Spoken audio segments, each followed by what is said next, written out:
আসসালামু আলাইকুম রহমতুল্লাহি ওয়া বারাকাতুহু। সম্মানিত দর্শক শ্রোতা, আপনারা অবশ্যই অনলাইন জগৎ দেখতেছেন। বাইতুল মোকাররমের খতিব ফকিহ আল্লামা আব্দুল মালেক সাহেবকে নিয়ে যে বিশুদ্ধার করছিলেন 90 দশক খ্যাত তারেক মনোয়ার, ওনার আজকে ভিডিও দেখলাম।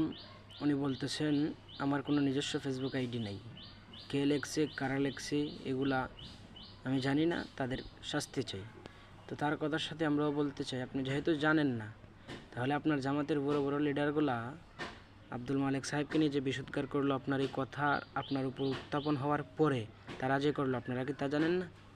আপনারা তো জামাত ইসলাম একটা নীতিবান সংগঠন হওয়ার পরেও আপনাদের নেতাগুলা এই সমস্ত কুকর্ম কেন করলো? আব্দুল মালেক সাহেবকে নিয়ে বিশুদ্ধার করছেন, আপনার আইডি থেকে প্রকাশ পাইছে।